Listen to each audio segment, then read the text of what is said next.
जय हिंद। मैं शमशाद आलम। देश के लिए राघव चड्ढा तो झारखंड के लिए जयराम महतो। आज ये दोनों नेता के बारे में मैं विस्तार रूप से बात करने वाला हूं, क्योंकि जिस तरीके से भाई जयराम महतो झारखंड के सदन में मुद्दा उठाते हैं, उसी तरीके से देश के पार्लियामेंट में राघव चड्ढा जब मुद्दा उठाते हैं तो भाई काफी तर्कपूर्ण और काफी विजनरी मुद्दा को उठा रहे हैं। दोनों नेता के बारे में यह बात कहा जा रहा है कि देश के लिए राघव चड्ढा इंपॉर्टेंट है, तो किसी राज्य के लिए अगर नेता होनी चाहिए, विधायक होनी चाहिए, तो जयराम महतो के जैसा होना चाहिए। आज इसके ऊपर विस्तार रूप से बात करेंगे। आप लोग वीडियो में अंत तक बने रहिए। चलिए चलते और सारी बात को समझते हैं कि आखिर लोगों के मन में यह सवाल कैसे चल रहा है कि भाई देश के लिए राघव चड्ढा जैसा जो है नेता होनी चाहिए, तो जयराम महतो का जैसा किसी राज्य में नेता होनी चाहिए। दरअसल बात यह है कि भाई अगर आप देखेंगे तो केंद्र में भी जो है कि बजट सत्र और भाई झारखंड में भी बजट सत्र। इस बजट सत्र के दौरान में राघव चड्ढा जो है कि राज्यसभा में जिस मुद्दा को उठाए वो काफी जो है विजनरी मुद्दा रहा, काफी जो है कि आम जनता से जुड़ा हुआ मुद्दा को वो उठाए। और जब मुद्दा को उठाए तो भाई पूरे हिंदुस्तान में चर्चा राघव चड्ढा का होने लगा। देखिए राघव चड्ढा जो है वो आम आदमी पार्टी से राज्यसभा सदस्य आने की राज्यसभा गए हैं। अब राज्यसभा में मुद्दा क्या क्या उठाए हैं जो पूरे हिंदुस्तान में चर्चा है। भाई पूरे हिंदुस्तान में मुद्दा ही ऐसा है। अब देखिए ना कि जैसे राइट टू इलेक्ट है, यानी कि चुनने का अधिकार है, तो भाई राघव चड्ढा कहते हैं कि भाई राइट टू रिकॉल का अधिकार क्यों नहीं है?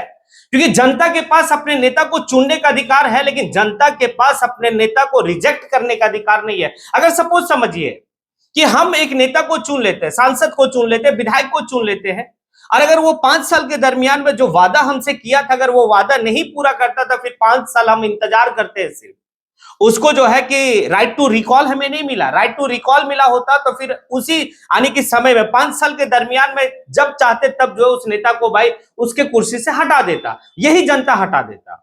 इस मुद्दा को भाई राघव चड्ढा उठाए और काफी जो है कि बेहतर तरीके से। अब आगे चलिए ना, उनका जो है कि एक काफी ज्यादा जो आम जनता से मतलब जुड़ा हुआ मुद्दा है वो है आपका टेलीकॉम कंपनी। टेलीकॉम कंपनी में आप देखते कई सारा जो है कि टेलीकॉम कंपनी है, करता क्या 28 दिन का उनका महीना होता है जी। अगर आप रिचार्ज करते किसी मोबाइल में तो 28 दिन का महीना कहलाता है। भाई ये कैसा है? अब सोचिए। और दूसरी बात जो है कि यहां पर वो जो मोबाइल जो मतलब नेटवर्क कंपनी है वो क्या करती है, जो टेलीकॉम कंपनी वो क्या करती है, वो यही तो कर रही है कि भाई आपका अगर रिचार्ज आप डलवाए हैं और रिचार्ज समाप्त होने के बाद, तो एक बात समझिए कि राघव चड्ढा इस बात को कह रहे हैं कि भाई ठीक है, ये बात कहा जा सकता है कि अगर आउटगोइंग बंद है तो माना जा सकता है, लेकिन इनकमिंग क्यों जो है कि बंद कर दिया जा रहा? सोचने वाली बात है। मोबाइल मेरा है, सिम मेरा है, तो फिर जो है इनकमिंग क्यों बंद है? मतलब चलिए एक बात है कि भाई हम 1 महीने का जो है कि उसमें भाई डाले पैसा, 1 महीना तक चला, 1 महीने के बाद जैसे पैसा खत्म, दोनों चीज बंद हो जा रहा, ना आपका इनकमिंग ना आउटगोइंग। अब ये सवाल जो है कि राघव चड्ढा काफी मजबूत तरीके से बात को उठाए, ये काफी तर्कपूर्ण रहा और बेहतर भी रहा। लेकिन अब आगे जो है कि उन्होंने और भी ऐसा कि आप जब भी जो है कि एयरपोर्ट पे जाते हैं तो एयरपोर्ट में होता क्या, एयरपोर्ट में ये होता है कि भाई एक समोसा आप खरीदते हैं एयरपोर्ट में तो उस समोसा की कीमत 150 रुपया होता है। अगर आप एक बोतल का पानी खरीदते हो तो उस बोतल का पानी का कीमत जो है कि भाई 200 रुपया होता है।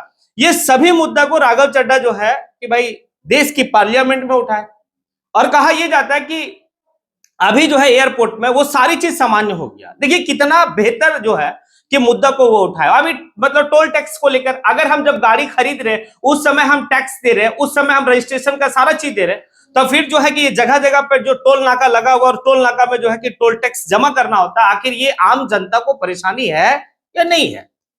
ये तो बात दिखता है। अब देखिए ये सारी बात को लेकर जो है कि पूरे हिंदुस्तान में राघव चड्ढा का भाई मतलब जिक्र हो रहा। देखिए एक बात तो तय है कि नेता जो होता है वो विजनरी होनी चाहिए। आपका विजन क्या है? आने वाले वक्त में आप कौन सा मुद्दा को उठाएंगे? क्योंकि जनता का हित के लिए मुद्दा आप उठा रहे कि नहीं उठा रहे, ये काफी भाई इंपॉर्टेंट है। आप खुली मंच से क्या कहते हैं बहुत बड़ी बात नहीं है, लेकिन जब आप पार्लियामेंट में मुद्दा को उठाते तो पूरा हिंदुस्तान जो है उस मुद्दा को देखता, उस मुद्दा को सुनता। राघव चड्ढा ने यही काम किया। यानी कि देश का प्रधानमंत्री अगर हो तो राघव चड्ढा जैसा हो। और पढ़ा लिखा जब इंसान जो है कि पार्लियामेंट जाता है तो भाई राघव चड्ढा ये साबित कर दिया कि अगर आप पढ़े लिखे और मजबूत तरीके से जब बात को रखते हो, सरकार सुनने पर मजबूर भी होती है। राइट टू रिकॉल कितनी बड़ी बात है। राइट टू इलेक्ट का जो है कि है, लेकिन राइट टू रिकॉल का नहीं है। अब चलिए, ये तो था यानी कि देश में जो चर्चाएं चल रही है कि देश में राघव चड्ढा जैसा जो है कि भाई संसद मतलब सांसद होनी चाहिए, नेता होनी चाहिए। भाई उसी तरीके से झारखंड में अगर नेता हो तो जयराम महतो का जैसा, डुमरी का विधायक का जैसा। अभी स्कॉलरशिप को लेकर जिस तरीके से वो बजट सत्र के दौरान में सरकार को घेरे, अब सोचिए ना कि झारखंड का सरकार जो है वो छात्र को छात्रवृत्ति नहीं दे रहा, आखिर छात्र पढ़ेंगे कैसे? आपके पास सरकार का मतलब विधायकों का घर बनाने के लिए 4 करोड़ की बजट है आपके पास, लेकिन जो छात्र आपके सरकार के पैसे से पढ़ता है आप उसको पैसा ही नहीं दे रहे। आप मैया सम्मान योजना जो है कि आप दे रहे हैं, लेकिन जो छात्र पढ़ेगा, जो किसी भी राष्ट्र और किसी भी जो है राज्य का रीढ़ का हड्डी होता है, आप उसको छात्रवृत्ति नहीं दे रहे। कई ऐसे बच्चे हैं जो बीएड कर रहा है, कई ऐसे बच्चे हैं जो और भी तमाम तरह का कोर्स कर रहा है, उनको सरकार जब पैसा देती है तो वो कोर्स को जो है कि भाई फी जमा करते तब उनका कोर्स कंप्लीट होता, आगे फिर वो जो है कि कुछ बेहतर करके राष्ट्र के लिए, राज्य के लिए वो जो है कि अपना योगदान देते हैं। लेकिन आपके पास बजट ही नहीं है। इस विभाग के मंत्री जो है वो कहते हैं मेरे पास बजट ही नहीं है, केंद्र सरकार बजट नहीं दे रही है। तो फिर जयराम महतो काफी बेहतर बेहतर बात जो है वहां पर रखे और इतना मजबूत तरीके से रखे कि सरकार हरकत में आती है। और ये कोई नया नहीं है, इससे अगर फर्स्ट टाइम में अगर देखें, जब 2025 में बजट सत्र चल रहा था उस वक्त में भी कई ऐसा मुद्दा था, जैसे पारा टीचर का मुद्दा था, भाई छात्रवृत्ति का मुद्दा था। छात्रवृत्ति का मुद्दा तो सबसे बड़ा मुद्दा है। अगर भाई आप जो है कि छात्रों को, जो स्टूडेंट हैं उनको आप छात्रवृत्ति नहीं देंगे तो कैसे पढ़ेंगे? ये नली गली से किसी भी क्षेत्र का विकास नहीं होता। क्षेत्र का विकास कब होता है? जब बच्चे पढ़ते हैं। आप जब बच्चे को पढ़ने नहीं दीजिएगा तो फिर आपका जो है कि डेवलपमेंट कैसे होगा? आप एक झारखंड को, विकसित झारखंड कैसे देख सकते हैं? तो ये तो सारी चीज को आपको सोचना होगा, लेकिन नहीं। तो इसीलिए ये चर्चा चल रही है कि भाई देश में राघव चड्ढा जैसा और किसी राज्य में भाई नेता हो तो जयराम महतो जैसा। और दोनों जो है विजनरी नेता है, दोनों दूर तलक सोचते हैं कि आखिर क्या होनी चाहिए। ये शॉर्ट टाइम वाला जो है कि कॉन्सेप्ट लेके चलना बेहतर नहीं है। ये लॉन्ग टाइम की जो कॉन्सेप्ट होती है वो दूर तक चलती है, और ये दोनों नेता में है। और दोनों नेता में इसलिए है क्योंकि दोनों काफी बेहतर पढ़े लिखे हैं। राघव चड्ढा भाई छोटा मोटा इंसान नहीं है। उनकी पढ़ाई, उनकी बात, वो जिस तरीके से मुद्दा को रखते हैं, काफी तर्कपूर्ण स्टडी करते हैं, किसी भी चीज को बेहतर तरीके से एनालिसिस करते हैं, उसके बाद जो है पार्लियामेंट में बात को रखते हैं, क्योंकि वक्त कितना मिलता है। उसी तरीके से जयराम महतो भी है भाई। वो भी जो है कि वो पीएचडी कर रहे हैं। अब पीएचडी कर रहे हैं तो इस दरमियान में जो है कि काफी कुछ को वो एनालिसिस करते हैं।